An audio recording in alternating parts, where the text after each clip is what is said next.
Hola, hola, ¿qué tal? Bienvenidos, bienvenidas, amigos y amigos, a esta lectura un día más. Mi nombre es María Gómez y es un placer compartir contigo esta mañana con esta fantástica lectura del libro Mi primer millón de Charles Albert Poussin y Christian Godefroy. Comenzaron de las nada y nadie les regaló nada, ¿sí? Nos quedamos con una lista de razones o excusas para realizar en la página 36 de este libro. Y continuamos. Ahora que ha quitado toda duda de su mente y cree poder enriquecerse, verá que irá conscientemente cada vez más a medida que progrese en la lectura. Debe tomar conciencia de otro principio básico una vez más. Le parecerá banal a primera vista y quizá se pregunte por qué diablos le proponemos semejantes perogrulladas. Pero escuche, no se apresure en sus conclusiones. He aquí el principio. Su situación no mejorará si usted no hace nada. Su situación no mejorará si usted no hace nada. La mayoría de la gente vive pensando de manera más o menos mágica que las cosas se arreglarán, que algún día terminarán los problemas de dinero. Esperan poco más o menos un milagro. Tal vez les aumenten el sueldo en un 5% o un 10% si al patrón le va bien. Si se hallan desempleados, esperan vagamente que se vayan a buscar y les ofrezcan el empleo ideal, un montón de dinero, además de tener ganas de ganar más plata. ¿Qué es lo que hace la mayoría de la gente? Algunos piden prestado, lo cual no mejora su situación, por el contrario, así se hunden más. Otros se muestran pacientes y se ajustan el cinturón. En lugar de adaptar sus ingresos a sus necesidades, adaptan sus necesidades a sus ingresos. Por lo general, en realidad, comprenderán pronto que no solo pueden, sino que deben hacer todo lo contrario. En lugar de adaptar sus necesidades a sus ingresos, usted puede adaptar sus ingresos a sus necesidades. En lugar de doblegar al mundo según sus deseos, esas personas restringen sus deseos a las limitaciones del mundo. Esta filosofía pasiva y esperatista siempre se espera un milagro. Es característica de muchos destinos. La extraordinaria y constante popularidad de las loterías no es acaso la mejor prueba de esta actitud. Por lo tanto, su situación no mejorará por sí sola. Usted debe actuar. Tome las medidas necesarias y cambie su actitud. No olvide su situación, no mejorará por sí sola, por arte de magia.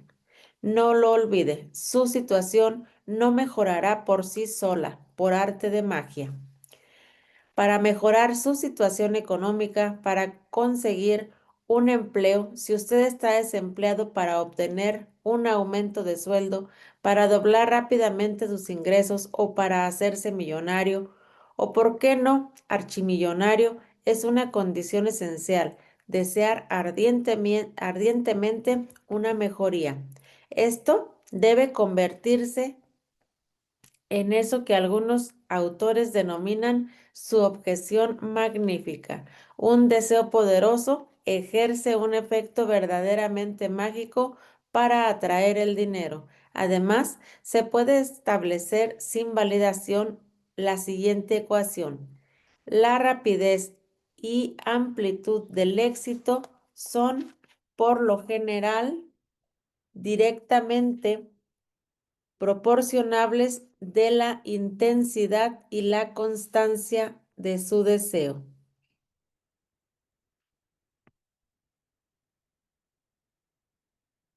Retenga bien estas dos palabras, intensidad y constancia. Intensidad y constancia. Napoleón dijo, lo que se desea ardientemente, constantemente, se le obtiene siempre. Él sabía lo que decía. Además, todos los grandes hombres han sido ante todo hombres de deseo y voluntad. Su éxito lo han deseado ardientemente más que cualquier otra cosa en el mundo. Han hecho de él una suerte de idea fija hasta que alcanzaron su meta. Poco importaron los obstáculos que encontraron en el camino. Muchas personas fracasan con sus tentativas para enriquecerse y sin embargo creen desear realmente una mejoría. Es que confunden anhelo con deseo. El anhelo es algo mucho más difundido. El anhelo es débil y cambiante, es pasivo, no desemboca en una acción concreta. El deseo, en cambio, engendra acción, no sufre demoras, franquea los obstáculos, brinda alas. Si usted ha fracasado hasta ahora en sus tentativas de enriquecimiento, plántese esta pregunta. Plantéese esta pregunta. ¿No estaré confundiendo deseo con anhelo? Un sabio al que un discípulo preguntó qué debía hacer para alcanzar la sabiduría, lo llevó a la orilla de un río y le sumergió la cabeza en el agua. Al cabo de unos segundos, el discípulo comenzó a manifestar señales de agitación y a debatirse, porque temía ahogarse, pero el sabio mantuvo la cabeza del discípulo bajo el agua. Este último no de- se debatía cada vez más. El sabio soltó al fin a su discípulo justo antes de que se ahogara y le dijo, cuando estabas bajo el agua, ¿qué cosa era la que más deseabas en el mundo? Respirar, respondió el discípulo. Bien, del mismo modo debes desear la sabiduría. Esta imagen puede aplicarse perfectamente a la riqueza, sobre todo para que para el que desea volverse muy rico. La vida nos da aquello que le pedimos sinceramente. Si usted se conforma con una situación mediocre, permanecerá en esa situación. Nadie acudirá milagrosamente en su ayuda para permitirle encontrar $1.000.000. El empleo ideal, si usted desea una leve mejoría, no obtendrá nada más que eso, si es que lo obtiene. Muchos millonarios han conocido una infancia difícil, a veces han sufrido una cruel pobreza y se han sentido humillados, pero por su inferioridad social, su deseo de salir de eso y de no volver a sufrir jamás, la miseria era tan intenso que los ha transformado hacia las cimas de la riqueza. La insatisfacción y la frustración de los seres se tornaron altamente productivas. Lo mismo puede ocurrirle a usted. Además, si lee esta obra es porque no está del todo satisfecho con su situación actual. No hay que avergonzarse de ello, muy por el contrario. En la satisfacción de toda persona hay una nobleza verdadera y profunda. Solo los imbéciles o los grandes sabios son perfectamente felices. Como nosotros no pertenecemos a ninguno de esos grupos, no hay que tener miedo de dejar de traslucir la propia insatisfacción. Es de lo más legítimo aspirar a una situación mejor. El deseo que usted lleva en el corazón, el sueño que usted acaricia, forma parte de usted mismo. Es incluso la parte más noble de su ser. Es su ideal. Tampoco tenga vergüenza de su insatisfacción. Ella es el femenino de su deseo, pero que su sueño no sea valeidoso, estancado, que se convierta a su vez en en el fermento de su acción. Lo repito, el deseo que usted lleva en su corazón, el sueño que usted acaricia, forma parte de usted mismo, incluso la parte más noble de su ser, es su ideal. Tampoco tenga vergüenza de su insatisfacción. Ella es el fermento de su sueño, pero que su sueño no sea valeidoso o estancado, que se convierta a su vez en el fermento de su acción. En nombre de un pretencioso racionalismo, de un pseudorealismo que en el fondo no es más que pasividad, dejadez y derrotismo. Muchos seres renuncian muy pronto a sus sueños y a todo lo que les dicta su corazón. Y los sueños que uno lleva en el corazón, por lo general, no les da la oportunidad de realizarse, a causa de todas esas razones mencionadas antes, las excusas sin fundamento real y porque nuestra educación, nuestra sociedad entera nos han habituado a negar nuestros deseos profundos.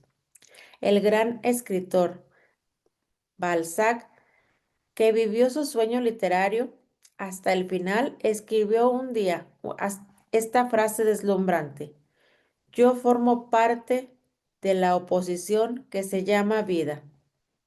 El que ha dejado de soñar es el que ha negado el deseo profundo de su corazón, ha dejado de vivir, está muerto. Que no sea ese su caso. Forme parte usted también de la oposición que se llama vida. Transforme su existencia atreviéndose a vivir los sueños hasta lo último y dejándose transportar por las alas poderosas de su deseo. Tal vez esta filosofía le parezca algo ingenua y no de cierta manera admitimos que así es, pero sin ingenuidad, sin esa inocencia del sueño, nada grande se realizaría en el mundo. Ford no habría inventado el automóvil, el hombre no volaría, el cine no habría sido creado, la seriedad, la racionalidad, la falta de ingenuidad en su mayor obstáculo son el mayor obstáculo para el éxito.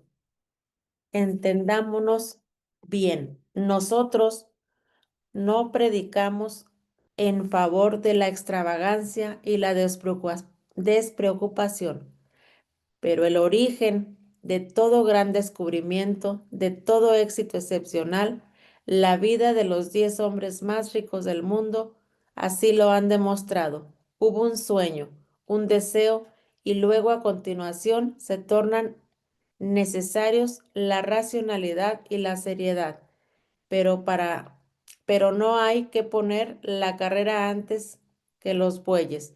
Hay que comenzar por soñar y escuchar los deseos más profundos de su corazón.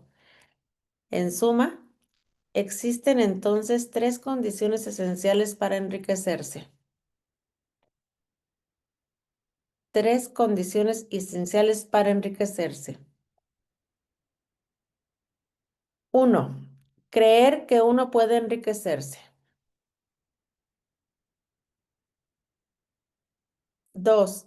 Tomar conciencia en que nuestra situación no cambiará como por arte de magia si nosotros no hacemos nada y desear ardientemente una mejoría. Creer que ya lo hemos visto es la primera condición del éxito. Hay que creer que uno puede alzar el éxito y la riqueza. Hay que creer en uno mismo. El poder de la autosugestión es una ayuda preciosa para construir la confianza en sí mismo y será de utilidad muy grande cuando llegue el tiempo de creer en el proyecto o en los medios que se utilizarán para enriquecerse. ¿Por qué es necesario creer en su proyecto?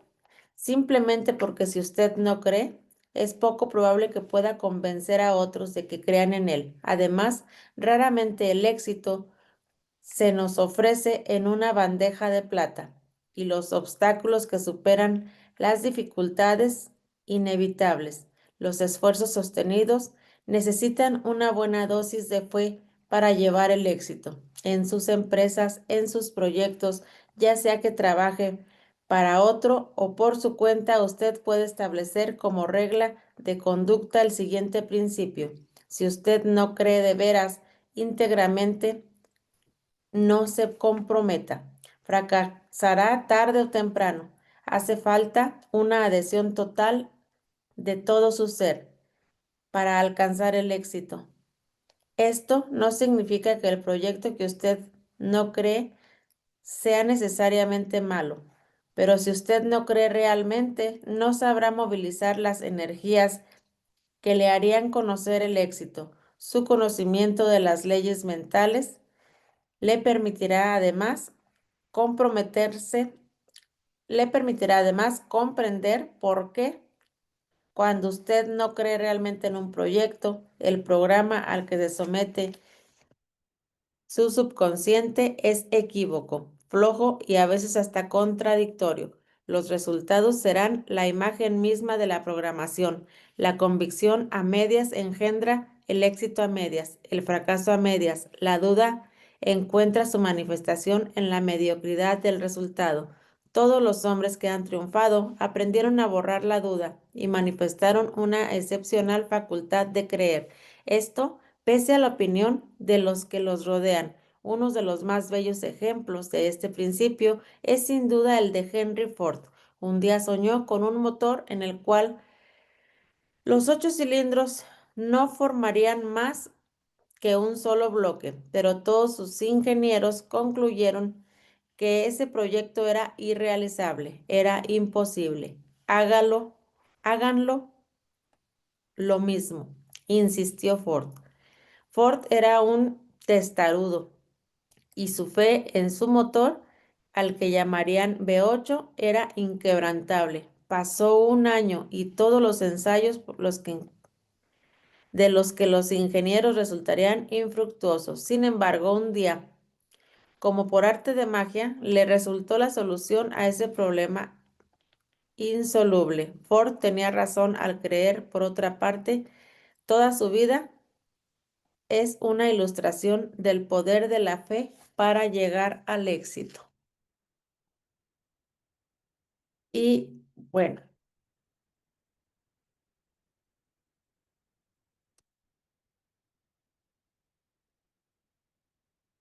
continuamos con el segundo capítulo, la magia de creer.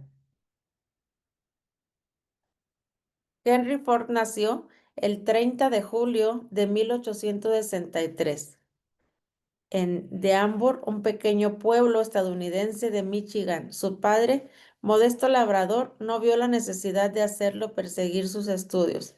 En efecto, después de que el joven Henry terminó la escuela primaria, su padre juzgó que valía más la pena que se convirtiera en una ayuda útil en la granja, en lugar de gastarse los pantalones en un banco de escuela. Fue así como el joven Henry se inició en los duros trabajos manuales que exigía la condición de un granjero. Muy pronto, cuenta él, tuvo la impresión de que se realizaba demasiado trabajo para obtener pocos resultados y concebí la idea de que había una gran parte de las labores que podrían ejecutarse mediante mejores procedimientos. El genio de la mecánica se despertaba en el niño, que vislumbraba ya un día en que las máquinas reemplazarían el trabajo manual que encadenaba desde hacía milenios al hombre y al animal bajo el yugo común. Su intuición iba a concretarse unos años más tarde. El primer bien que el joven Henry recuerda haber poseído fue un montón de chatarra que él siempre lograba transformar como por arte de magia en una herramienta. Recuerda, no tuve más juguetes que mis herramientas y fue con ellas con las que jugué toda mi vida.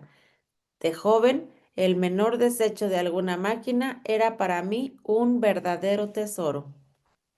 Mientras los otros muchachos de su edad pasaban el día corriendo por el campo, el pequeño Henry ocupaba sus momentos libres en un pequeño taller obscuro que su padre le había permitido construir en una modesta construcción, contigua a la granja familiar. Con sencillas herramientas, el niño preparaba su porvenir. Mi camino de Damasco, una locomotora.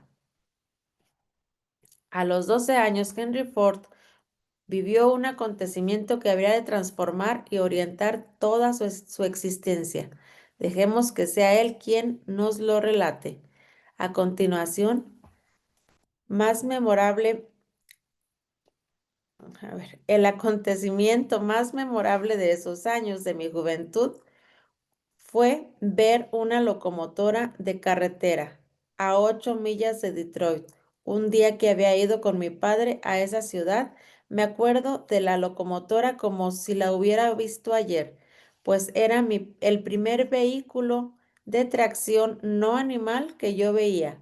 Antes de que mi padre se diera cuenta de mi intención, salté del carro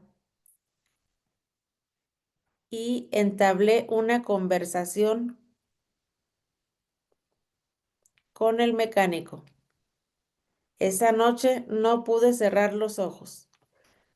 Tan impresionado estaba por aquel monstruo, fue ver ese aparato que me orientó hacia el transporte automotor.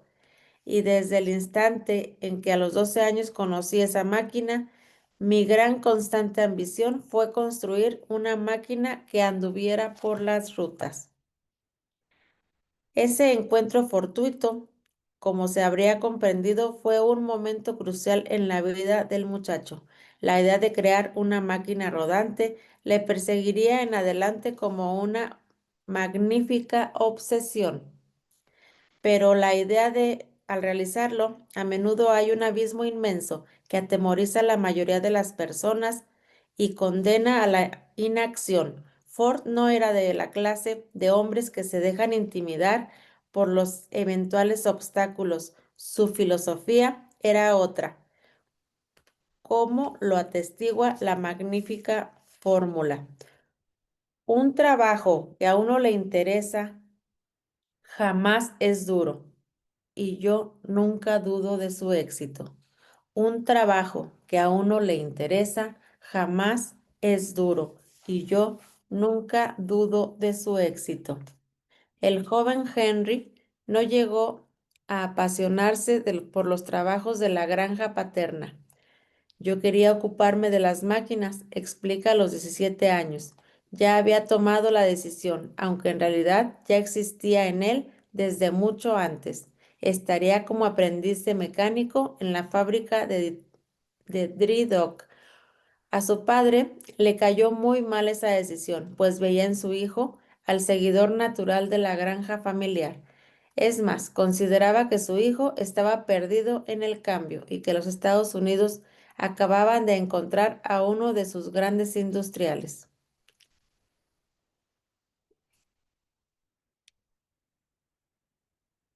En esa época había que contar con 3 años de tareas integrales como aprendiz para poder llegar a mecánico. En menos de un año, Ford había completado su formación y la mecánica parecía no tener ya más secretos para él. Las máquinas, escribe, son para el mecánico como los libros para los escritores. Encuentra en ellas sus ideas y sí, está dotado de cierta inteligencia. Lleva estas ideas a la práctica. Al completar su primer aprendizaje, el sueño del joven no hizo más que reafirmarse y su genio comenzaba a expresarse con toda su fuerza. Ford no dejaba de pensar continuamente en la locomotora que había visto y no cesaba de perseguirlo la idea de crear una máquina propulsada por la fuerza motriz.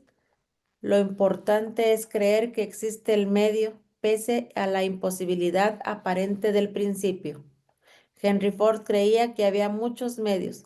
Por este momento soñó con utilizar el vapor. Para el cabo de 2 años de trabajo abandonó esa idea al darse cuenta que le quedaba poco futuro.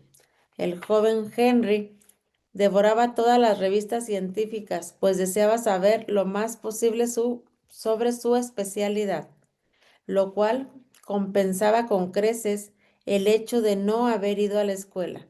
En esa época, las revistas hablaban de las máquinas nuevas, la máquina Otto, ancestro del automóvil, movida exclusivamente por la fuerza de un gas. Se mencionaba también la posibilidad de que un día pudiera reemplazarse el gas del alumbrado, entonces utilizado como fuente de energía de las máquinas Otto, por un gas formado por la vaporización de la nafta. Sin embargo, estos nuevos descubrimientos fueron acogidos con una curiosidad, una mera proyección fantástica hacia el porvenir, más que como hallazgo que un día darían vuelta los hábitos de la vida de millones de personas. Todos los expertos y los especialistas se mostraban de acuerdo en un punto: el motor de la nafta jamás podría reemplazar al vapor. Un hombre en mi pueblo de Michigan pensaba lo contrario, el joven Henry Ford. Y hasta aquí nos quedamos el día de hoy, comenzando la página 45. ¿Sí? Les deseo un genial día. Muchas gracias por acompañarme. Se queda grabada. Los subimos a mi canal de YouTube, Conexiones Tu Camino al Éxito. Suscríbete y te deseo que hoy sea el primer día del resto de tu vida. Tú eliges cómo quieres vivirla. Bye bye.